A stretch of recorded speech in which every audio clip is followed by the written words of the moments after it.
सर्वांना नमस्कार. प्रेमासाठी काही पण या कथेचे आधीचे 40 एपिसोड आपण आधीच आपल्या यूट्यूब चॅनलवर अपलोड केलेले आहेत, तर कृपया ते सर्वांनी आधी पाहावे. आता रात्रभर या कुशीवरून त्या कुशीवर विशालच्या काळजीत झुरल्यावर सकाळी सकाळी अमृता आंघोळ करून तयार झाली. आज कसंही करून तिला विशालला भेटायचं होतं. त्याला बघून त्याची तब्येत ठीक आहे का ते पाहायचं होतं. कालपासूनच ऑफिसमध्ये आल्यानंतर तिचं कशातच मन लागत नव्हतं. आपण त्याच्याजवळ असावं, त्याची काळजी घ्यावी इतकीच काय तिची इच्छा होती. त्यानं आपल्यासाठी ते ॲसिड स्वतःच्या हातावर घेतलं आहे, त्यामुळे किमान त्याची जखम बरी होईपर्यंत तरी तिला जितकं होईल तितकं त्याच्यासाठी करायचं होतं. आणि म्हणूनच आता आपण ऑफिसमधून काही वेळासाठी सुट्टी घेऊन विशालकडे जावं या विचारात ती ऑफिसमध्ये आली. पण आज ऑफिसमध्ये मेघनाऐवजी अंबिका देवीला पाहून तिला फार आश्चर्य वाटलं. अंबिका देवी कसल्या तरी विचारात अस्वस्थ झालेली वाटत होती. अमृता तिच्यासमोर गेली तसं अंबिका देवीचं लक्ष तिच्याकडे गेलं आणि आता अंबिका देवीच्या चेहऱ्यावर किंचित चमक आली. अमृता, तू आज इतक्या लवकर आली? पण बरं झालं, ये. अंबिका देवी खुशीत तिला म्हणाली. आज तुम्ही इतक्या पहाटे इथे? अमृताने तिला विचारलं. कालपासून झोपच लागत नव्हती बघ. विशालची काळजी दाटून आलेली, पण तो आहे की मला आसपाससुद्धा फिरकू देत नाही. आता तर घर सोडून फार्म हाऊसमध्ये राहायला गेलाय, पण त्या घरी तो एकटाच आहे. तिथली कामवाली बाई पण 10 वाजायच्या अगोदर येत नाही. तिला मी काल फोन करून बोलले होते लवकर जा, पण तिच्या घरचा पण काही प्रॉब्लेम आहे. बिचारा आता उठल्यानंतर सगळं एकटाच, तेही एकाच हाताने कसं करणार? अंबिका देवी काळजीनं बडबड करत होती. त्यांच्या कामवाल्या काकूंना तुम्ही ओळखता का? अमृताने आश्चर्याने विचारलं. अगं हो, मग? अगं ते घर सांभाळण्यासाठी, तिथली सगळी जबाबदारी बघण्यासाठी मीच तिला कामाला ठेवलं होतं. असं कसं कोणाला पण मी माझ्या मुलाच्या घरी येऊ देईल? भले आता तो माझा रागराग करतो, मला तिथल्या घरी येऊ देत नाही, पण मी तर त्याची आई आहे ना, आणि अगदी मी मरेपर्यंत सुद्धा त्याची काळजी घेईल. बोलता बोलता अंबिका देवीचा कंठ दाटून आला. म्हणूनच काकू सगळं त्यांच्या आवडीचं बनवतात वाटतं, अमृता म्हणाली. आणि आता अंबिका देवीनं एक आवंडा गिळला आणि म्हणाली, अमृता ऐक ना, माझं एक काम करशील? अंबिका देवीनं आता थोडं भावूक होत तिला विचारलं. आणि अमृताचा चेहरा पडला, कारण तिला तर विशालकडे जायचं होतं आणि आता अंबिका देवीनं काही काम सांगितलं तर कदाचित सुट्टीसुद्धा मागता येणार नव्हती. म्हणून तिचं मन जरा खट्टू झालं. हां बोला ना आई, मी करेल, ती हृदयावर दगड ठेवून म्हणाली. अगं ते आपलं फार्म हाऊस म्हणजे ते घर तुला माहिती आहे ना, तू जाशील का त्या घरी? ती कामवाली काकू येईपर्यंत त्याला काय हवं काय नको ते बघशील का? अंबिका देवीनं तिला विचारलं. आणि हे ऐकून अमृताच्या मनात नकळत आनंदाचे कारंजे उडाले. हो आई, मी जाईल, त्यांना नाश्ता करून देईल, अमृता आपला आनंद लपवत लगेच म्हणाली. Amruta thank you so much, Ambika Devi खुशीत म्हणाली. आई काळजी करू नका, मी करेल सगळं, आता अमृता म्हणाली.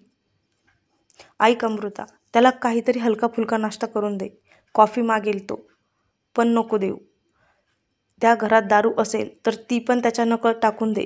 काही दिवस त्याने त्याची काळजी घ्यावी असं मला वाटतं.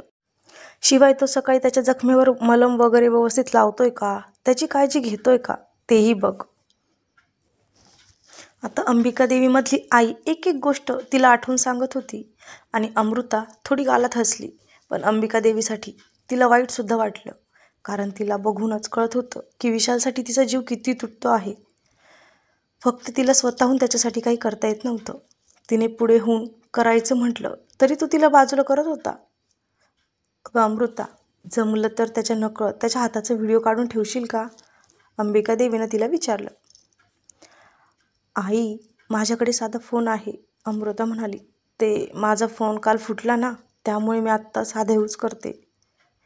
पण मी जमलं तर त्यांच्याच फोनमध्ये व्हिडिओ काढून तुम्हाला पाठवेल, अमृता म्हणाली. मग ठीक आहे, जा आता लवकर, 7 वाजत आलेत, त्याची उठायची वेळ झाली असेल, अंबिका देवी म्हणाली. अमृतानं तशी मान हलवली आणि बाहेर येऊन रिक्षा पकडली. आता मात्र तिचं हृदय जोरजोरात धडधड करू लागलं. त्याच्याकडे जाणार या कल्पनेने मन मोहरून गेलं.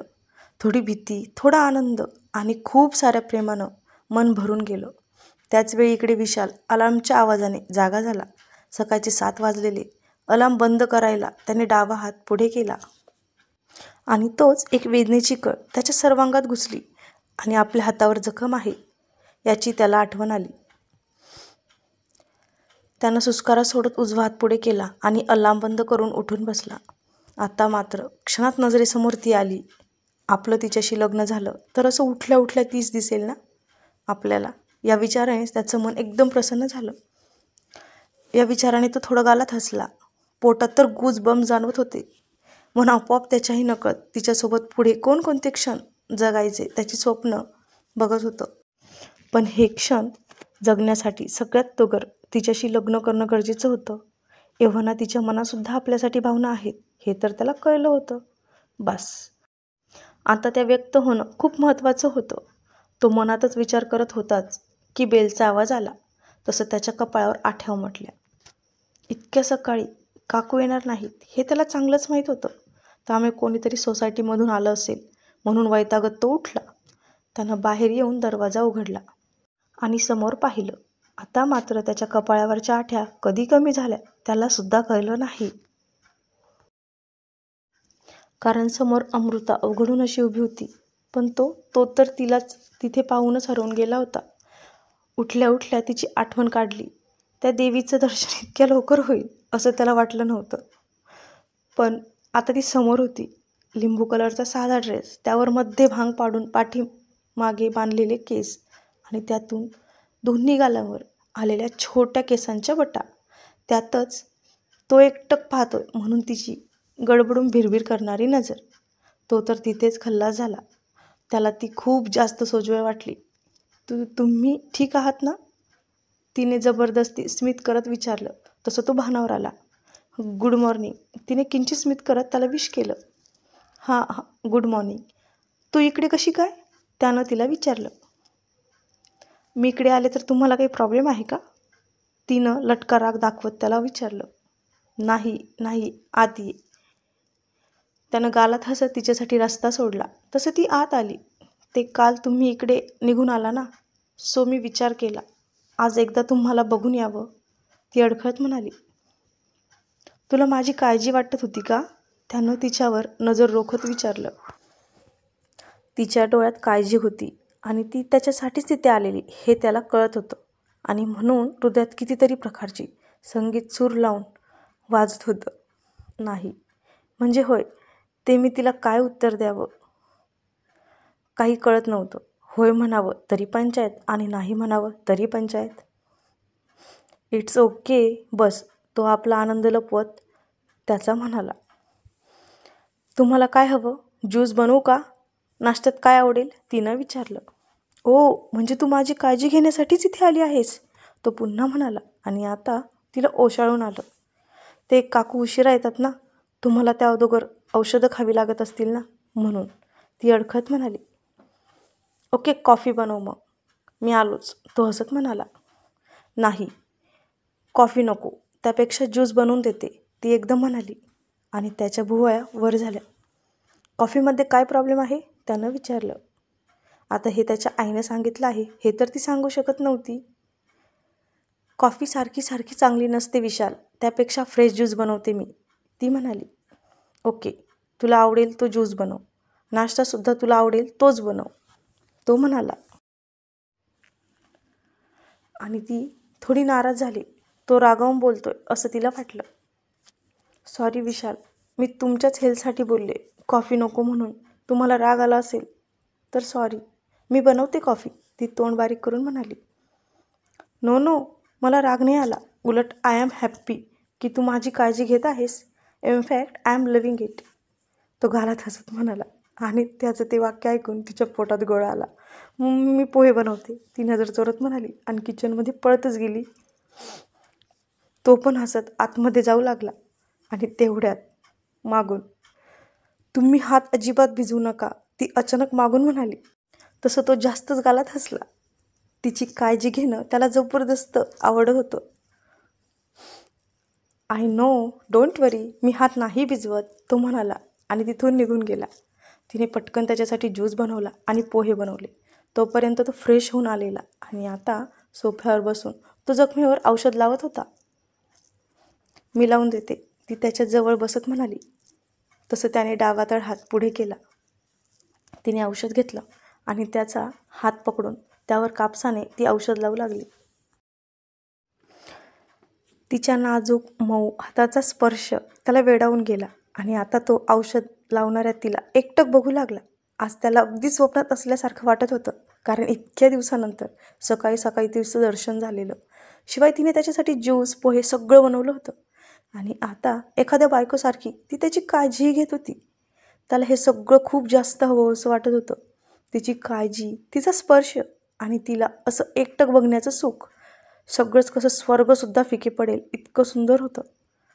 अमृता, त्यानं तिच्यावरून नजर न हटवताच तिला हाक मारली. हां?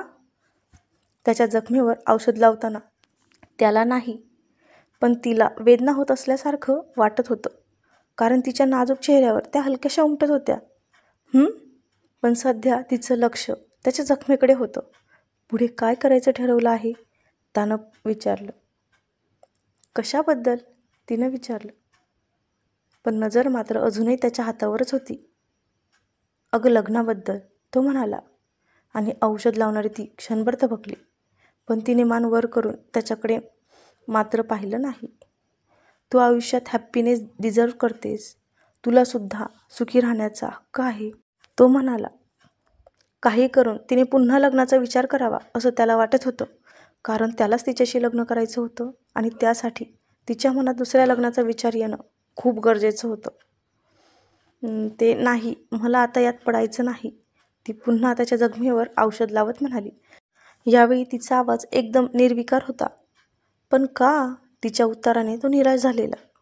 भीती वाटते, ती आवंडागिरत म्हणाली. अगं कसली? त्यानं उलट विचारलं आणि आता तिच्या मनात खरंच भीती दाटून आली. मागच्या काळात झालेल्या सगळ्या घटना सरकन तिच्या नजरेसमोर आल्या. तसं भीतीने त्याच्या अंगावर काटा आला. दुसरा हात, तिने त्याचा हात सोडला आणि दुसऱ्या हाताकडे इशारा केला. त्यानं उजवा हात समोर केला. त्यावर 1-2 टिपके होते फक्त. त्यावर तिने औषध लावलं. मी पोहे आणते. ती नजर चोरून उठली, पण जाणार तोच त्यानं तिचा हात पकडला. तसं तिच्या काळजाचा ठोका चुकला. तिने घाबरून त्याच्याकडे पाहिलं तर त्यानं उजव्या हातानं हात पकडला होता. ते तुम्हाला दुखेल, ती लगेच म्हणाली. तिला त्याही स्थितीत त्याची काळजी वाटली. हा हात ठीक आहे माझा, काहीच प्रॉब्लेम नाही. तू मला उत्तर दिलं नाही, त्यानं तिच्या डोळ्यात बघत विचारलं. तिने काहीच उत्तर दिलं नाही, पण त्याच्या हातावर जखम होती म्हणून तिने हात सोडवण्याचा प्रयत्नसुद्धा केला नाही. अमृता, तुला कुणाची भीती वाटते का? तसं असेल तर तू काळजी करू नकोस. तो बोलतच होता की आपल्या समाजात स्त्रीचं दुसरं लग्न स्वीकारलं जात नाही. ती अचानक बोलून गेली. अगं तू या समाजाचा इतका विचार का करतेस? आयुष्य तुझं आहे, समाजाचं नाही, त्यानं आता किंचित रागावून तिला विचारलं. हे तुम्ही बोलत आहात विशाल? मला सांगा, तुमच्या आईला चालेल का तुमचं असं आधी लग्न झालेलं एखाद्या मुलीसोबत तुम्ही लग्न केलेलं? नाही ना? आणि आता तुम्ही मला दुसऱ्या लग्नाचा सल्ला देत आहात? तिने त्याच्याकडे बघून त्याला विचारलं आणि तो जागी स्तब्ध झाला. त्याच्या हातातून तिचा हात सुटला. तसं ती भकास हसली. या समाजाला स्त्रीचं दुसरं लग्न कधीच मान्य नाही, आणि मान्य केलं तरी समाजात प्रत्येक पुरुषाला अगोदरच कोणाची तरी झालेली श्री बायको म्हणून नको असते. ही वास्तविकता आहे विशाल. मुळात आता मला संसार या गोष्टीत काहीच इंटरेस्ट नाही, ती उदासपणे म्हणाली आणि किचनमध्ये निघून गेली आणि पोहे घेऊन आली. त्याच्यासमोर असणाऱ्या टिपवाईवर तिने त्या पोह्याची प्लेट ठेवली. विशाल, काय झालं? तिच्या आवाजाने त्याने डोळे उघडले आणि त्याच वेळी त्याच्या एकाच डोळ्यातून फक्त एकच अश्रू अलगद त्याच्या गालावर उघळला. तसं समोर बसलेल्या अमृताच्या काळजात कालवाकालव झाली. तिने पटकन हात पुढे करून त्याच्या गालावर ठेवला आणि तो एक अश्रू अलगद टिपला. काय झालं तुम्हाला? तुम्हाला काही त्रास होतोय का? तिने घाबरून विचारलं. तसं त्यानं तिचा गालावरचा हात तिथेच घट्ट पकडला आणि एक आवंडा गिळला. विशाल, तुमच्या डोळ्यातून पाणी आलेलं. विशाल, तुम्हाला त्रास होतोय का खूप? आता तिच्या आवाजात वेदना जाणवत होती. नाही, डोळ्यात कचरा गेला होता. तो तिच्याकडे बघत म्हणाला, मग आता निघाला का, की अजून आहे? तिनं पुन्हा विचारलं. अगं निघाला, तो म्हणाला. आणि ती थोडी आता रिलॅक्स झाली. पण त्याचवेळी त्यानं त्याच्याच गालावर आपला हात पकडून ठेवला आहे हे जाणवताच तिच्या पाठीतून थंड बर्फाची एक लाट गेली. त्याची खुरटी दाढी टोचून पोटात गुदगुल्या होत असल्याची जाणीव होऊ लागली. हात, ती अडखळत आणि किंचित हाताची हालचाल करत म्हणाली. तसं त्यानं तिचा हात सोडला. तो आता शांतपणे पोहे खाऊ लागला. काल उजव्या हाताने खाता येत नाही म्हणणारा तो आज व्यवस्थित खात होता. ते पाहून तिचं मन किंचित खट्टू झालं. तसं ती चमकली. आज पण त्यानं आपल्या हातून खावं असं वाटत होतं का तिला? तिच्या मनात असा विचार आला आणि तिने लगेच मनातले सगळे विचार झटकले आणि आता तिची नजर टेबलवर असणाऱ्या त्याच्या फोनकडे गेली. विशाल, मला एक फोन करायचा होता, घेऊ का? तिने अडखळत विचारलं. तो म्हणाला. पण यावेळी तो थोडा नाराज वाटत होता. तिने फोन घेतला आणि ऑन केला. आता त्यावर पासवर्ड टाका म्हणून असं आलं. तसं त्यानं काल काय सांगितलं होतं ते ती आठवण्याचा प्रयत्न करू लागली. पण एच्या पुढचं तिला काही व्यवस्थित आठवत नव्हतं. अमृता, त्याच्या आवाजाने तिने गडबडून त्याच्याकडे पाहिलं. त्याला कळलं तर नाही ना आपण व्हिडिओ काढून आईला पाठवणार आहोत? या विचारानं ती किंचित घाबरली. पासवर्ड? तो म्हणाला. हो, मला आठवत नाही. तुम्ही पुन्हा एकदा सांगता का? तिने विचारलं. अमृता, तो पुन्हा बोलला. हा बोला, मी ऐकत आहे, ती म्हणाली. पासवर्ड आहे हा. तो किंचित हसत म्हणाला. काय आहे? तिने गोंधळून विचारलं. आणि आता त्यानं तिच्याकडे पाहिलं. ती निरागसपणे त्याच्याकडे बघत होती. अमृता, तुझं नाव हाच पासवर्ड आहे. तो पुढे बोलतच होता की बेल वाजली. काकू आल्या बहुधा, मी उघडते. अमृता उठली आणि दरवाजाकडे लगेच गेली. पण दरवाजा उघडताच तिचा चेहरा खाडकन उतरला, कारण समोर प्रिया उभी होती. हाय, तू तू इथे काय करत आहेस? तिने आत येत अमृताला विचारलं. तिला तिथे पाहून प्रिया थोडी रागवलेली आहे असं तिला वाटून गेलं. ते मी विशालला नाश्ता द्यायला आले होते, अमृता अडखळत म्हणाली. प्रियानं तिला आता इग्नोर केलं आणि आता विशालजवळ येऊन ती बसली. विशाल, तुम्ही ठीक आहात ना? प्रियानं त्याचा हात बघत विचारलं. या, आय एम फाईन, तो पोहे संपत म्हणाला. पण तू मला आज अवजावं का करत आहेस? विशालनं प्रियाला विचारलं. तुम्हाला असं बोललेलं आवडतं ना, म्हणजे अमृता पण असंच म्हणते म्हणून. मी पण आजपासून तुम्हाला अवजावच करणार, ती म्हणाली. खरं तर ती अमृताला पूर्ण कॉपी करण्याचा प्रयत्न करत होती, जेणेकरून विशाल तिच्याकडे आणखीनच अट्रॅक्ट होईल. ओके विशाल, चला बेडरूममध्ये. तुम्हाला आराम करावा लागेल, ती सरळ त्याचा दंड पकडत त्याला उठवण्याचा प्रयत्न करत म्हणाली. प्रिया, तो गोंधळून काही बोलणार तोच.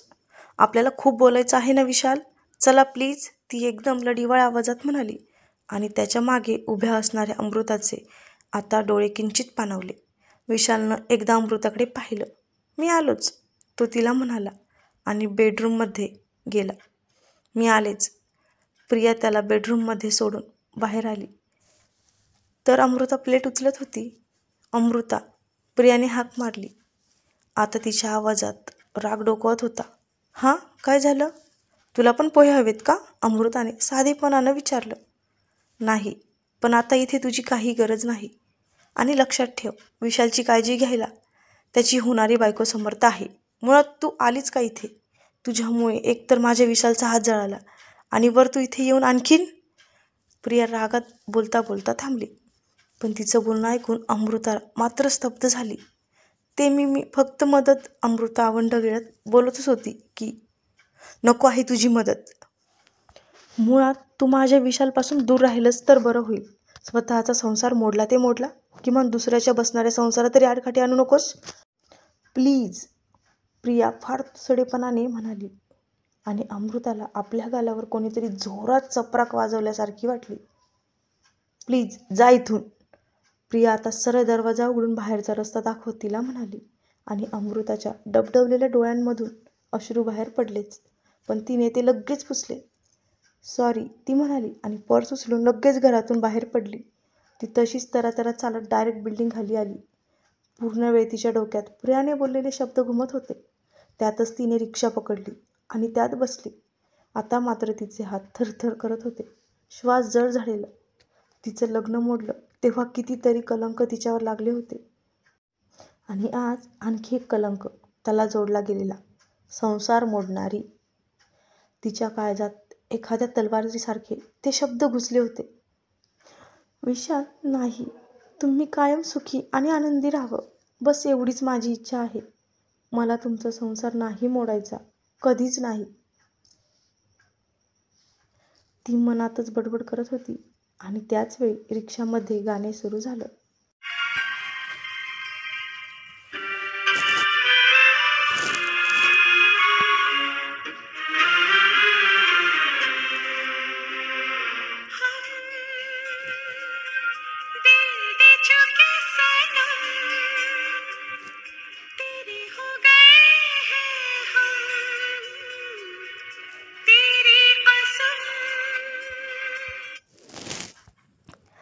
तिने आवंढा गिळत मागे मान टेकवली.